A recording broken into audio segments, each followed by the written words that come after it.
వాసుకి పేరు చెప్తే హడిలిపోతారు. అంత పెద్ద సర్పాన్ని తీసి మెడలో హేళగా ఆభరణంగా వేసుకున్నాడు. ఆదిశేషుడు 1000 పడగలతో భూమిని మోస్తాడు. అటువంటి ఆదిశేషుడు ఎగిరి కాలిని పట్టుకుంటే పాదానికి అంజల అలంకారం చేసుకున్నాడు. ఆయన చెయ్యలేనిది ఏముంది లోకంలో? హాలాహలాన్ని చూసి అందరూ భయపడిపోతుంటే ఆయన దగ్గరికి వెళ్ళి బ్రతిమాలేరు. అందరూ హాలాహలం తరువుకొచ్చేస్తోంది, కాల్చేస్తోంది అని భయపడి వెళ్ళి కైలాసానికి, శంకరా నువ్వు తప్ప మమ్మల్ని ఎవరు కాపాడతారు, స్వామి రక్షించన్నారు అనేటప్పటికీ హాలాహలాన్ని దేవతల కోసం పుచ్చుకున్నాడు. ఆయన చెయ్యలేనిది ఏమిటి? ఆయన నాకు ఇది కావాలని ఇప్పుడు అడగడు.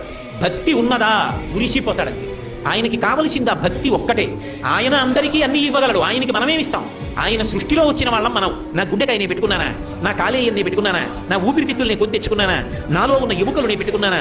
ఇందులో చర్మము, రక్తము, మాంసము, కొవ్వు, అస్థి, శుక్ల, మేధ అనబడేటటువంటి 7 పదార్థాలు ఉన్నాయి. ఈ 7 పదార్థాలు నేను సృష్టించానా? ఈ కళ్ళకి వెలుగు నేను పెట్టుకున్నానా? ఈ ముక్కుతో గాలి తీసే శక్తి నాకుందా? అందరూ ఊపిరి తీయగలిగిన వాళ్ళైతే ఊపిరి ఆగిపోయి ఎందుకు చచ్చిపోతున్నారు?